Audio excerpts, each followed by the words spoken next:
I've always wanted to build a muffler for a shop vac, and a few weeks ago I did this. But honestly, the results weren't amazing. So what I wanted to try now is boxing in the shop vac, adding the muffler, and seeing just how quiet could we make a cheap, ordinary shop vac. Let me tell you, it worked. Let's check it out.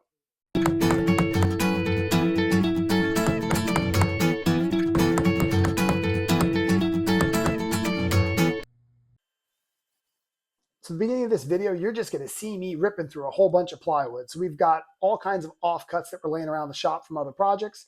Some of them are brand new, and some of them are taken off an old workbench I had. We're going to cut up scraps into small pieces. And the whole goal is to try to build this box for the shop vacuum as cheaply as possible. So I've got a bunch of leftover insulation panel pieces, the aforementioned, different pieces of plywood. We're going to slap it all together and make a box that's really functional and probably ugly as sin. Now, this isn't the first, insulating box for a vacuum I've built. The other one has a door that opens on the front, but for this model, I just want a top panel that sits down on it. I don't need to open this door up often, and I'm just going to pick the vacuum up out of the box when I'm done with it. So right now you can see me, I'm gluing together some smaller pieces to make a bigger panel. And then I'm simply going to use another piece of plywood on top to give it some support. I'll brad nail it, and then you'll see me throw some clamps on there. And in essence, I've made a bigger plywood panel. Now, clearly, this isn't something you'd want to do for anything that's going to look a particular way. But again, this is a piece of shop furniture, no big deal. The next thing I'm doing is taking the 4 panels I've created, and I'm using these little corner clamps from Rockler to kind of hold them together. I'll put some glue on there. I'll brad nail the tops once I make sure they're square. Then I'll go in and actually brad nail the bottoms as well. Originally, I was going to put some screws in there too, but honestly, the glue and brad nails are going to hold just fine. The brad nails will work like a clamp. Just pull it all together really quickly. And it's basically rinse and repeat. So you attach a side, move on to the next side, make sure it's square, throw some brad nails in there. Occasionally use the brad nailer like a hammer to get things lined up. Put the square in there, maybe kick it a few times, throw another brad nail in there. Next up, you're going to see me actually placing the bottom on the top of the box here. And I'm going to do this to set the vacuum up and look at what the spacing is going to be like with our vacuum silencer on there, just to make sure everything's going to fit nicely. Played around with a couple different options as far as leaving a gap for that muffler, but I think the simplest thing is actually just use a solid piece, drill a bunch of holes. Now we're back to that same game of glue, brad nails, and our bottom is put together perfectly. There we go, Swiss cheesing the bottom of the box, just to have some ventilation for that muffler. All right, flipped it back over, and I'm now just grabbing these random sheets of insulation I've had around the shop. Sometimes I cut on them, sometimes they've just been sitting around getting in the way, and all I'm doing is figuring out where I can fit them and how I can best fit the shop vac in this slightly oversized box.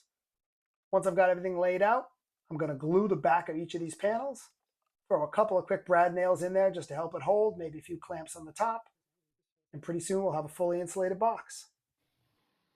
The next thing we've got to do is cut some holes in our perfect box. So we're using a larger hole saw to drill out a spot for the actual vacuum hose to go through. We're also going to need to drill another hole on the inside for the power cord. So we'll drill that hole. And again, we're just going to use a spade bit here, blow through the inside. Who cares how it looks? We'll cover it up with a little bit of foam, so that way it's got maximum ability to insulate. You can see how that hole looks when it's all done. Covered up pretty nicely, but you can still get that power cord out to where it needs to be. We're now going to remove the handle from the top of the vacuum, and this is going to allow us to fit the top on just where we want it.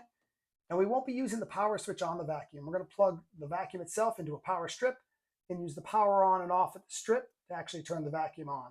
This way we don't need to get into the guts of the vacuum other than when we fill up the bag. The lid will be made out of a double thick plywood, so the inside piece will sit literally inside the box, and right above that will be a larger piece of plywood, in this case really 2 pieces glued together, and that will sit on top, giving us enough weight that it has a nice firm fit against the box. So you jam a chisel in there, pry up the bottom piece that's covered in glue, throw some brad nails in the top pieces just to get it together. Then I'm going to take this in the other room, throw a whole bunch of heavy weights on it, and make sure that pressure creates a nice tight bond. All right, I'm pretty excited. So we did a video a few months back where we built a silencer, basically a muffler on the vacuum, and it definitely blunted some of the high-end sound, but it didn't have a huge effect. I've also had a box around with my other shop vacs, and that's been working pretty well. What I did is I made a combination. I've got the silencer plugged into the Shopvac and a large box with some insulating foam around it. All of this is going to tuck under my CNC table, so its looks, its size, none of that matters to me. The question is, how much can we really decrease the sound by using that? So that's what we're going to test right now. We're first going to test the Shopvac with nothing in it, and then we'll test the other steps. However, to make this work, I've got to do everything on the ground. I don't have enough space to be moving things around.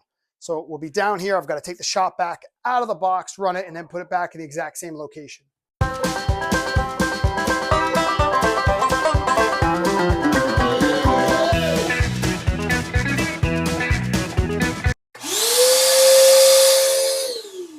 So if you run the Shopvac, we're getting up to about 110. Let's add our handy dandy muffler here. So now we've got our muffler from our other build installed.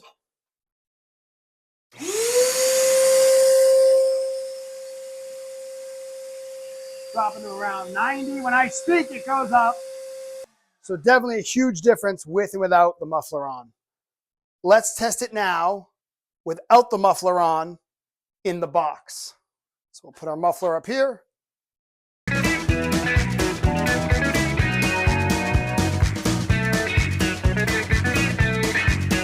Box lid is just weighted by gravity. It's heavy, it's thick, 3/4 inch plywood, overhangs a little bit, so we don't need any other latches or anything on it. Solid, good to go.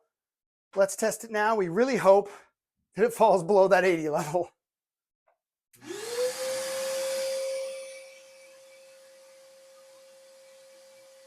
Now what's amazing is it's massively quieter.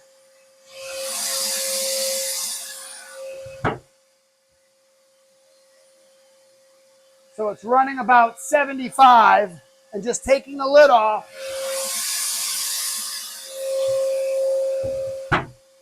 makes a huge difference. So we got it to about 70 there. Let's see what happens when we install the silencer on it and put it in the box. Can we get it below that mark?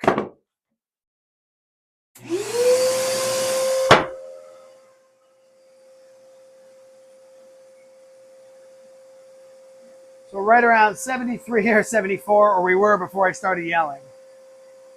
And as an example there, it even dropped into the 60s. That's pretty good, 65 decibels. So let's look up the difference between 90 and 65 decibels. A 90 decibel sound is considered very loud and can cause hearing damage with prolonged exposure. 65 decibel sound is considered a moderate level of noise like normal conversation and is safe for extended periods. In other words, putting a muffler on here, putting a box around here with a little bit of insulation, spending just a little bit of time and almost no money because most of this plywood was scrap, we have a way to run this Shopvac where we can be in the shop with no hearing damage. And since this Shopvac is on our CNC, which means it's going to be running for a couple hours at a time often, we're going to be in a much better situation to keep our hearing. Dollars to donuts. If you had no plywood and you had no piping pieces and you asked me what's the better investment, by far the plywood box is a greater investment. I've read some articles that say over time having less ventilation will cause damage to your Shopvacs. I've been running a Shopvac out of a similar box and never had any issues, but it's possible that you will. Personally, if you're buying a $40, $50 Shopvac anyways, it's usually the type you're buying when it's this loud. And if they burn out because you've overrun them and they get too hot, as long as you don't cause a fire, 40, 50 bucks isn't a lot of money to spend. You're probably going to spend more on the plywood.